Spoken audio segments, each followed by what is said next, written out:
Assalamu alaikum wa rahmatullahi wa barakatuhu. Alhamdulillahi rabbil alamin wa salatu wa salamu ala ashrafil anbiya'i wal mursalin sayyidana wa habibana wa nabiyana Muhammadin sallallahu alaihi wa sallama.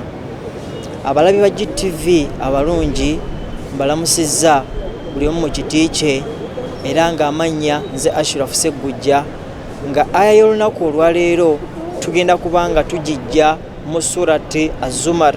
Surati Az-Zumar sura ya 39 mu Qur'ani ey'ekitiibwa aya gyatugenda okulaba aya ya 53.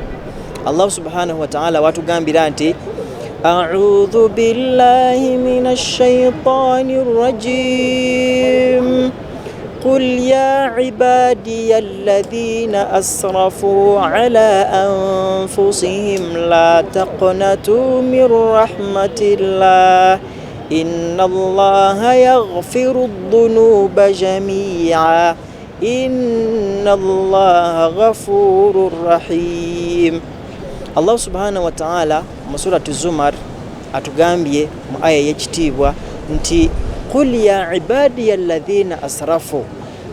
Allah agamba Nabi Muhammad sallallahu alayhi wa sallama nti gamba abaddu bange alladhina asrafu, abo asrafu ala anfusihim, abo abonoonye oba bakoze ebikolobero ne babanga bonoona ku myoyo gyabwe, kubanga buli muntu yenna musobya, tubaako ensobi ze tukola, buli omu alina emirimu gy'akola nga si mituufu. Bw'obanga olina ensobi yonna gy'okoze, Allah tuwadde essuubi n'agamba nti la taqnatu min rahmatillah, temukutukawo na kusuubira n'okusaasira kwa Allah subhanahu wa ta'ala. Inna Allah yaghfiru dhunuba jami'a, Allah subhanahu wa ta'ala asonyiwa amazambi gonna Allah agasonyiwa. Nolwekyo bw'obanga olina ensobi yonna gye wakola, tokutukawo na kusuubira kuba nti tokutukawo na kusaasira kwa Allah.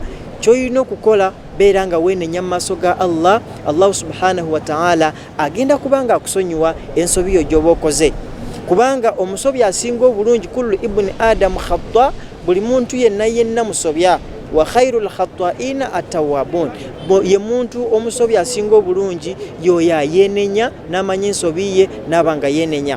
Kyengenda okusembyayo ku aya eyo, Ibn al-Jawzi rahimahullah yatugamba, yagalamba bingi bigambo ku aya eyo naye njagalamu ekigambo kimu kyokka. Yagamba nti unzur ila halika alladhi anta alayhi, tunulira embeera yo gy'owangaliramu olwaleero.